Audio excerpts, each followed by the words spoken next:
What's going on, guys? Laro's World here, coming at you with part 4 of our Mean Streets of Gadgetzan series. This will actually be the last one, or maybe we might do one more class after this, just because it's getting released tomorrow. They announced the release date on Sunday or Monday for this Thursday. It's November 30th right now, so that's pretty crazy. So we're excited for that, but we're going to maybe probably cut it short. I don't think I'm going to have time to go through all of them, and definitely have more videos of coming out of decks and interesting things from there. So the one we're going to look at today is Priest, and I wanted to make sure I fit this one in because I think it's going to be fun. Priest has been a class that's been that it hasn't really been taken care of the last few months, and so I'm excited to see, or last I guess a year. So I'm excited to see what they have in here in their arsenal.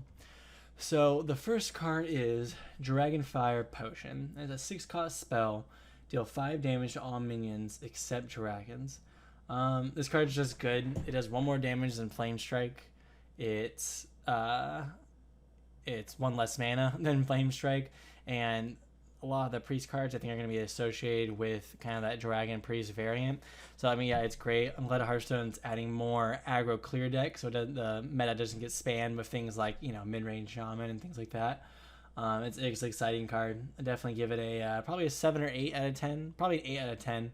Just so you know, 1 through 4 means not probably not going to be playable. 5 or 6, I'm not exactly sure, and then 7 to 10 means it's definitely going to say play with different strengths along each of those numbers.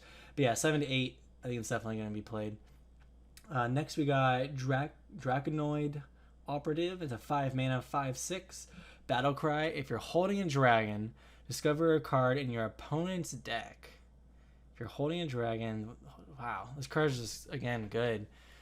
It's a 5 mana 5/6, so its stats are all vanilla, clean, very good. And you get an extra card, but not just from your class, from your opponent's class, and you discover it, which means things like Deadly Poison or a Shield Slam, which might not, necessarily fit well with a Priest deck. You can just, you have 2 other options. Wow, yeah, this card's really good too. This card's definitely gonna be played, probably an 8 or 9. It's just strong. Its vanilla stats are very difficult to deal with in that stage of the game, especially for classes like Druid, for example. And you get a card out of it, so you're 1-for-1ing yourself. Yeah, great card. Jeez, 8 or 9. So next we got Cabal Songstealer. It's I have the artwork for this actually. It's a 5 mana 5/5 battle cry, silence a minion. So they brought back a good vanilla stat silence to Priest. It's interesting. It's not a dragon. It doesn't have any synergy of dragons, so that could be an issue, whether it's played or not. But it's on curve mana, or mana cost is good. 5 mana 5/5, nothing wrong with that. And it just silences a minion, which we haven't seen too much of that last year or so. Hearthstone. I don't know. I don't know if Priest's gonna play, or maybe there's like a flavor card for the Priest silence deck, like give them like a good card out of that. But it's strong. Maybe a 6 to 7. I don't know if they would play this in Dragon Priest, but you could play in some kind of flavored deck. And it's strong on its own is the more important thing. Yeah, 6 to 7. I might give it lower if the stat allocation was a little different, like a 4 or 5 or 5, but it's not. So yeah, for sure, 6 to 7. And next we got a Raza the Chain. It's a 5 mana cost legendary 5/5 battle cry. If your deck has no duplicates, your hero power costs 0 this game.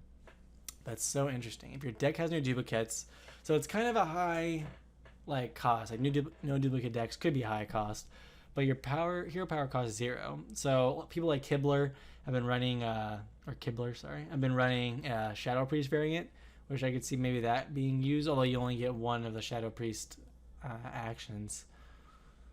Your hero power costs 0, but it's on curve.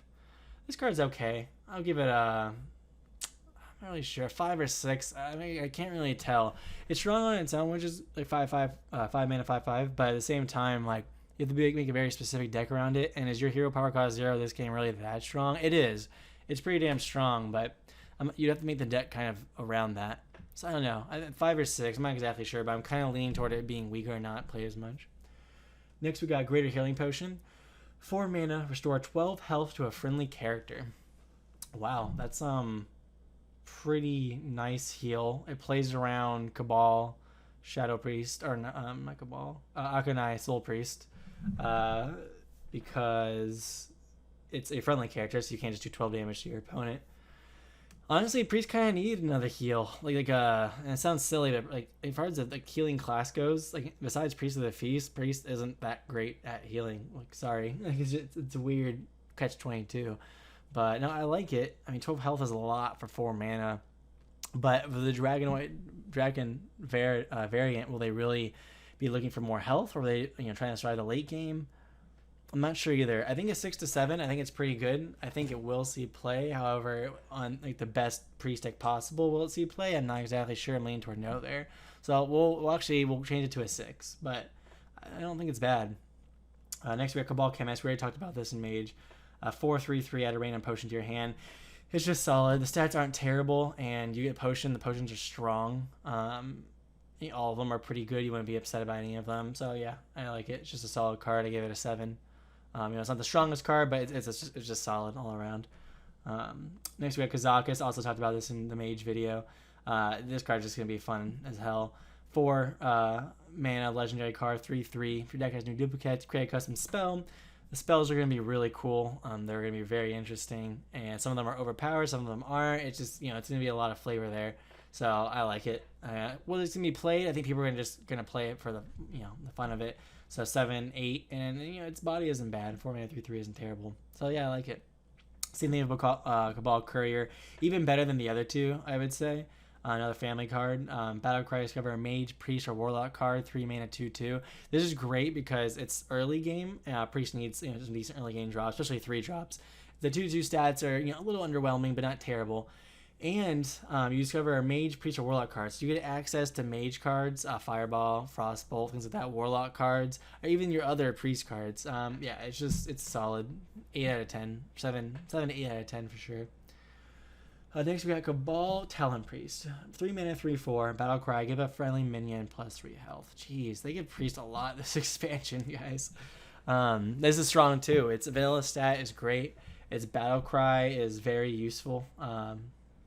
Give a friendly minion +3 health. So unlike Dark Cultist, where it's a death rattle, this is just straight out of the gate you're giving it. So you're automatically getting a 3/7 value for 3 mana. As long as you have a minion, that's the only constraint, which makes it a little bit worse than others, but it's a solid card. 8 out of 10. It's really strong. Let's see. Next is Mana Geode, a 2 mana, 2/3. Whenever this minion is healed, summon a 2/2 crystal. Whenever this minion is healed, summon a 2/2 crystal. It's not terrible. If it gets the effect off, it's pretty strong. However, it only has 3 health, which means you can combo it with different things like Power Word Shield and stuff, but it's still only 2/3. Priest does need early game stuff though. It's kind of where they lack, so it could be good for that.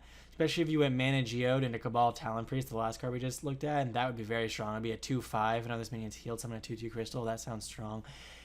And it kind of goes into the play where you have to kill it. Like, it's going to be a removal bait thing. Like, alone it's okay, but like if the effect gets off, it ends up being very strong. So like people have to waste a Frostbolt or a Wrath or anything like that on it. So for that fact, it's actually not bad. I don't know if they're just gonna. I don't think it's auto include, but I think it's a 7 out of 10. I think it's gonna see play. It's strong, but it's not too strong. Yeah, 7 out of 10. Next we got Pint-Sized Potion. 1 mana. Spell, give all enemy minions -3 attack this turn only. Again, this is another good card. It's funny, I'm going through all these cards. I don't think I've had one like just really bad one.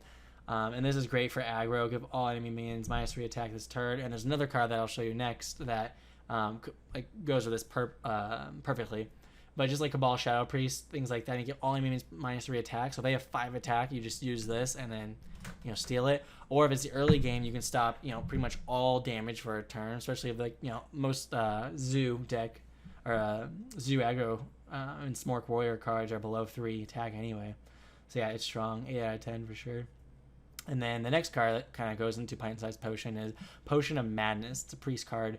Gain control of an enemy minion with 2 or less attack until end of turn. And that's why it's great, because it's it's exactly like Cabal Shadow Priest, just a 1 mana spell. Goes really well with Pint-Sized Potion. What I am confused about is, do you get does Priest get these cards, or does it come out of only Cabal Chemist, the one that adds a potion? If they get it, it's still just very strong. Even if you have a Cabal Chemist, you won't be complaining, but it's hard to combo with as much. But it's still a great card. 7 out of 10, 8 out of 10. I mean, getting control of 5 mana cards is really good. If you double Titan Science Potion, you get control of anything of 8 mana cost. Like, that's crazy. So yeah, definitely around there. Yeah, 8 out of 10. So yeah, guys, that's my priest review. So at the end, I also do like a class review and how powerful I think it's gonna be. And the others have been, 7s, 6s, maybe 8s with Hunter, but I think priest is gonna be 8 to 9. I'm gonna give it a 9. I mean, every single card they're getting is usable, and over half of them are very strong. And they all kind of work well together with that dragon. Not all, but work together with dragon synergy. They have a lot more control options, a lot more board clear options, a lot more early game options, a lot more mid tier options. It's going to be such a strong deck, and I think a lot of people are excited for it. So yeah, definitely an 8 or 9. So guys, that's my review. Definitely check out my other videos, and we'll be doing, if you want to see other reviews for Hunter, Druid, and Mage, I've already done. And we're going to start pumping out, some of the decks that come out of the expansion that comes out tomorrow here pretty soon. So very excited for that. This is Larva's World Guy signing out, and if you like the videos, please subscribe. See you later.